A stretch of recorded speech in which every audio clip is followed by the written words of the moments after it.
Ask away. We're ready for whatever questions you got. Well, first, just with general politeness to the whole audience, let's don't have any questions which is a resume in disguise, okay? We got a lot more cities to see. We can't take any scripts or any resumes tonight, all right? Let's just hang with what you're doing in there. Okay, brother, what's your question? Where can we see the original soundtrack? Where we on the sound here? All right? All right, okay. I'm sorry, what was your question, partner? How or where can we see the original movie? The Sweetback is available on DVD. sometimes at Blockbusters, sometimes they don't have it. You can always go to Amazon.com and type it up and get it. And perhaps I'll distribute it again. There's been a lot of demand for it, so maybe I'll bring it out again. When I say I own it. I ain't got no partner, so it has to be me. I got a question for you. Yeah. Did seeing the movie make you want to look at Sweetback again?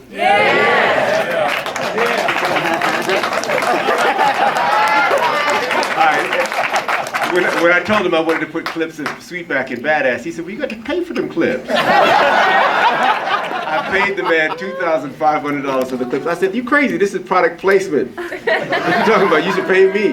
So he takes my $2,000 and then he takes me and my badass kids on vacation. That's my dad. Hey, Father, how did you feel playing your father talking to yourself as a kid? It was a trick. It was like, it hit me the other day. It's like therapy you could eat popcorn to. Because there was, here's the other thing was the trip was that my son is in the film. He's the little kid with the angel wings, right? Yeah, that's my boy. So it starts out with the voice of Mandela, and then it goes to me, and then it ends with him. So it's sort of grandson, father, grandfather. But what was deep was we were shooting that sequence, and I had gotten a camera on loan for free because I wanted to shoot 35 on that sequence because I wanted to do slow-mo. And it was on the actual street where my dad's office was. The sun was going down. This woman was getting pissed off that we were on her lawn. She was going to kick us off the lawn. And my son, we hadn't broken for lunch, so my son got hungry and he took off his wings and he started running up the street to be with the other kids and eat lunch. And I was going to lose the camera any minute. And I heard this voice come out and I just heard it say, "Get your ass back here. Get up on that bed and start jumping, man. You want to be in the damn movie?" And I said, I realized the voice was my father, but it was coming out of my face. And it was all the stuff you swore you'd never do, you know, as a parent. You know, I will be the gentle, kinder. Whew, in 18 days, I had 18 days to shoot this movie. So it was a war. I didn't have the same war as him because I could get a multiracial crew now that was, you know, that was in the union, that had seen a camera. But when he did it, it was like we were all going through film school. So he really stood up for it, and I'm glad he put us through film school. Listen, I see some folks out there. There's some seats in here, folks. Come on in. Come on in. There's some seats you can sit. Tell them now, okay? Or you get over here if you want to see. You don't have to stand there at the back of the bus no more. Come on. There's a couple seats over there, there. You have a question? No, there's 2 seats here. I'm selling these. Just sit on somebody's lap. Hey, I got a question over here. Yes, sir. Is this movie gonna hit the theaters or? Oh, no, yeah. So the brother wanted to know, is the movie's going to hit the theaters? Okay, here's the deal with that. What happened was, I went to the studios to see if they'd let me have the comfort money. And they said, we'll give you the comfort money, we'll do the script, but you have to take a lot of notes. The first set of notes were, Melvin, they said, Melvin Van Peebles knocked down the door, not for just black film, but independent film, so make the film more for the sort of intelligentsia crowd. You know, festival crowd. I said, well, that's part of it, but that's not the whole movie. Then the second studio said, well, if you want to make it more for a black audience, go make it more sort of booty call hip-hop, barbershop vibe. Seriously, put some barbershop folk in there. That was a cool movie, but that wasn't the movie I was trying to make. The next studio said, make it less political, make it less sexy, and make your father more likable.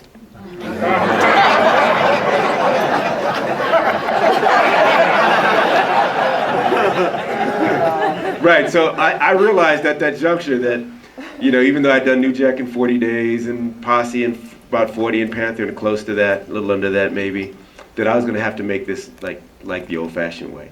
Once I did that and did it with my little company, MVP Films, and sort of found some money, and then all these folks came in basically for just to do the project. At that juncture, I realized we'd be doing independent the whole way, because if I didn't, it would marginalize some aspect of my father's character, and I wasn't going to do that. So we're going to open up in New York and LA first, and then it'll slowly come out here. I think June. David, when's it come out here? June the 11th. June 11th, it comes out here in a couple theaters. But you won't see big billboards. There won't be big ads. You know, you won't. It's got to be a word of mouth flick. But the danger is if it doesn't pop, then they'll say, "Well, see, you should have done Booty Call 4 or whatever." So that's the thing. It's like the original in a way. You know, in a parallel world of that, we're in that same position of saying, if folks get out and see it and speak on it and email on it, we have a shot. That's all I could do. Can I just throw something out to the brother that asked where you can grab the tape? On Colfax and Uinta, they got a shop where you can grab all the tapes too. Uinta. Colfax and Uinta. I just want to throw that out there. Cool. Yes, sister, right there. Are you finding that We can't hear you. this is, what, 30-something years later, and are we still in the same boat? Well, yeah, there's a big cinematic slave ship. You know, we still rowing this middle passage, but we have Skittles and popcorn.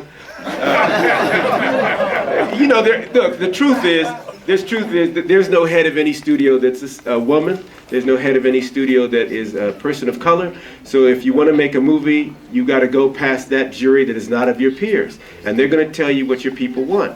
And I wanted to say, well, the A story really was about a brother with David versus the Goliath of the studio system, and the B story was just a complex relationship with a kid. Well, they couldn't get their minds around that, and so you know, it's my dad said once, new cake, no, same cake, new icing. Right. That's Yeah. right. Sir. Yeah. Well, it sort of follows her question, but the business of distributorships, picking up a movie and then blasting it all over the country, that's still happening. I mean, it's still hard to get that to happen, isn't it? Yeah, not only the studios are all in white hands, also the distributorship. Luckily, there are just a few distributors a little smarter, a little more sensitive, and Sony Classics picked up the film in Toronto, but there was no guarantee of that. You've got to be willing to take that risk. When Sweetback came out, only 2 theaters in the entire United States would show the movie. But this is what ballot, the voting with your feet, voting at the box office will do. When Sweetback broke records, as this is a real true deal. The first night they opened the mezzanine, which they hadn't opened in 15 years. Suddenly, I was Mel Baby again. Everybody was calling me, and then the film spread. It didn't spread by any magic, except the magic that we don't believe in. But the magic is, you are somebody. If you like something and you show, then it changes everything. Because the system has an Achilles pocketbook. If you can make something viable, even if they don't want to carry it, they will carry it as long as it makes money. That's right. One of the things that's real interesting was that as a kid, I remember distinctly, you know, when my dad started standing up and saying, no, I want to have a crew that's got some women on it, some black folks, Asians, Hispanics, Jose Garcia, who you saw, white folks, all together. It was almost like he was saying, either we're going to work together on this set or we die together as fools, very much like that. And what's happening was, because it got a standing ovation at Sundance, it just got the Critics Award with Roger Ebert on the Floating Festival, and it played like gangbusters at Howard. What's happening is the audience is turning out to be like the crew, and that it is multiracial. And so the distribution guys aren't used to that kind of film. How do you get that kind of film out there? Because we played at Berlin, and the guy at Berlin went out and called his dad, hadn't spoken to his dad in 6.5 years, knew nothing about film, American film, black film, but just saw the human side, which was cool. So that's the marketing challenge, the playability is there, but you know, When We Were Kings had great playability, it doesn't mean that folks catch it, right? Okay, next question. Yes, sister. Were you really traumatized by this thing you had to do? Was I really traumatized by that scene I had to do? I'm looking for my dad to give me another shot. He told me, well, last time I had to fill in for you. You know what's interesting is we still have all our differences. I mean, we have a lot of them. I mean, I was traumatized by giving that damn bike back. That bike had a banana seat. I still feel he owes me a bike. One day he's gonna roll out. I just know he's gonna roll out a bike. But here's the thing. It's like you and I may have our differences, right? I said this before in an interview. But if this theater catches on fire, our differences are suddenly eclipsed by the bigger event of we got to get our butts out of here before this theater burns down. So we're not discussing our differences. We're on go. Then, if we get outside and realize there are people trapped back here, and you and I go back in to save other folk and put ourselves on the line for them, you'll know something about me and I'll know something about you that you might not have known otherwise. So as the time went on and the death threats came, and I saw that he was saying, no, I'm not going to make it the normal Hollywood crew. I'm going to make this movie and I'm going to change it. And I saw that he was willing to put himself on the line for other people. My little Afro-cutting differences got eclipsed by the fact that I said, wow, this brother, they may get him. You know, it got tough. I mean, he was carrying a gun and it got pretty raw. So suddenly that really, I felt like my biggest gripe was I was involved in a battle without understanding the war. But as a 13-year-old, how much do you understand? You know? So did you understand that at the age?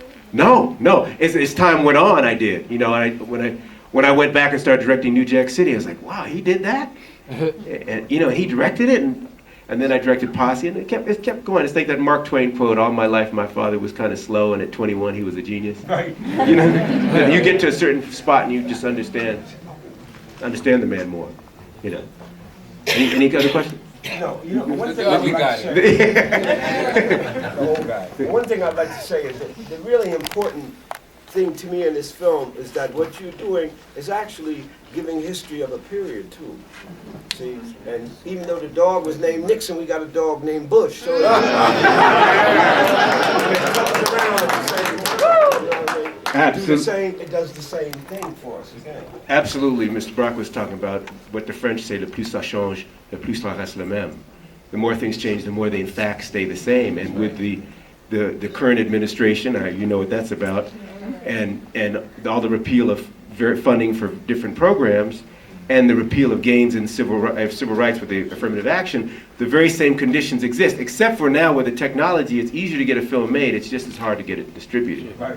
And that's the thing. But what I thought was kind of cool, and I don't want to go on too long, was that in '71, when the Panthers said, when they saw Sweetback was hip, was that they said, well, Sweetback's about a flawed brother from the street with a bling-bling mentality, who goes from, I'm going to get paid, to no, something bigger and caring about his brother. Going from being part of the problem to part of the solution. So the Panthers said, Sweetback made being a revolutionary hit. When the studios co-opted the formula later and changed Shaft around, they made being a cop and working for the man hip.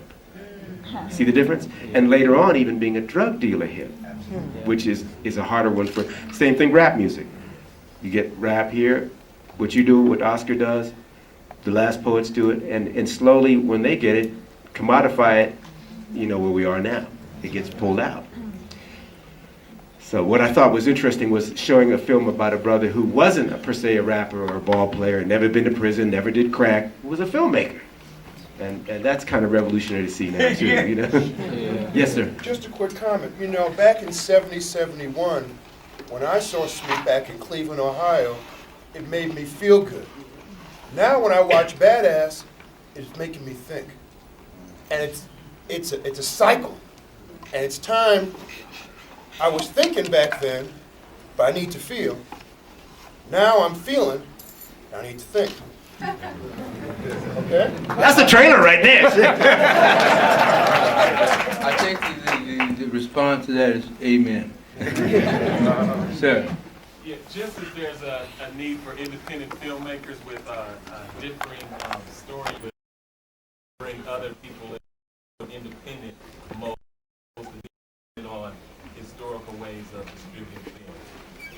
Well, let me answer that question this way.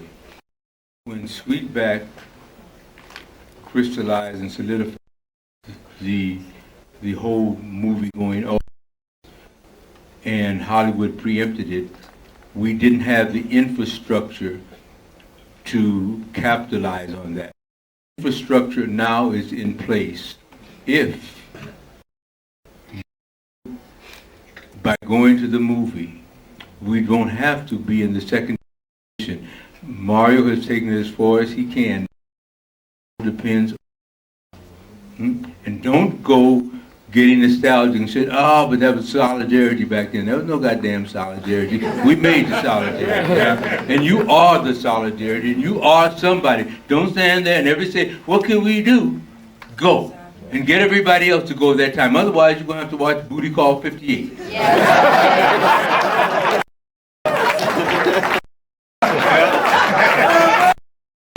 Okay. Okay. One last question? Okay. This brother right here? Yeah, I got so many, man, being a filmmaker. You got one? Yeah, I got one. And I want you to... Okay, we got that one. That's later. Go ahead.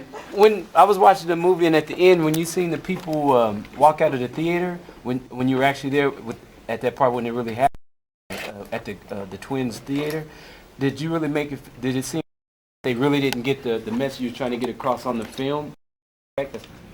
Well, actually, Mario went just a little soft on that episode. My first two customers was a woman sort of doddering about 65 and her mama. They not only walked in 20 minutes, they asked for their money back. Yes, in answer to your question, my ass began to okay. Thank you for coming.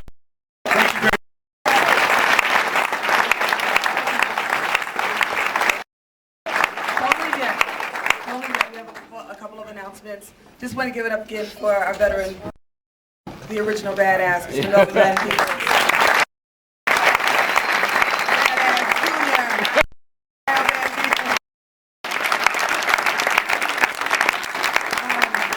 A couple of things. If you received a in competition, please do remember to vote for the film desk. If you did not get a ballot, please pick one up at the desk and vote. You just have to make a little tear in the paper and drop it off. The second piece would be, I want to acknowledge the other veteran fathers in Baraka in the house. All right.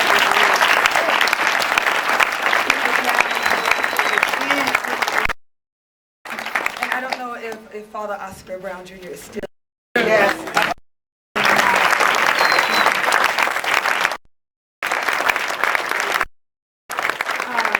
Really want to thank you. The Pan-African very blessed and very thankful to have you all here with us tonight. Our Dipper Pan-African Film Festival. Excuse me. And this is a production of Film Society, the Gay and Lesbian Cast, American Family Insurance, a list of sponsors, including Urban who's sponsoring closing night tomorrow night. I want to introduce Mr. Melvin in the house. He is the director of Love, Sex, and Eating the Bones. Our closing night film tomorrow night. Wait, stand up, come down, all the way to Toronto. Down. And then that we have a badass party tonight at Soul, the club at 2040. You have a ticket stub. You have free entry into this club. So we're drinking badass. We're hoping that y'all will join us for a little while, that all of you are welcome to join us for a little while. I left my Viagra. I'm sure somebody has some Viagra. All right, I'm there. I'd like to just say one thing, folks. You know, the business of America is successful. These sisters, these very hard. I think we ought to give it up for them. Yeah.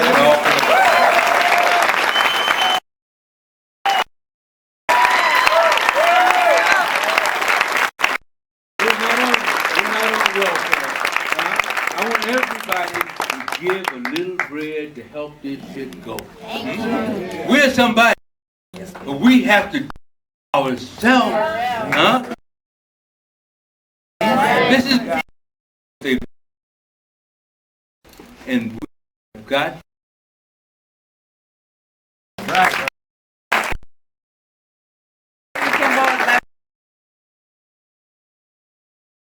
The Pan-African.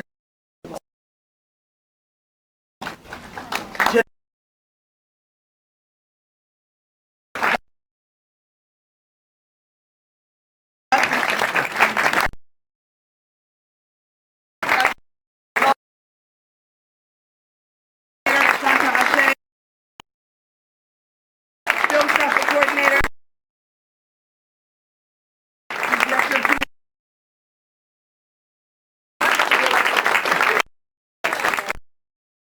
Villetta is the marketing assistant. We have me. Everybody. Tomorrow. Love. It is. Just looking forward to doing that, and we just want to thank you. And we want you to remember that all day, every day.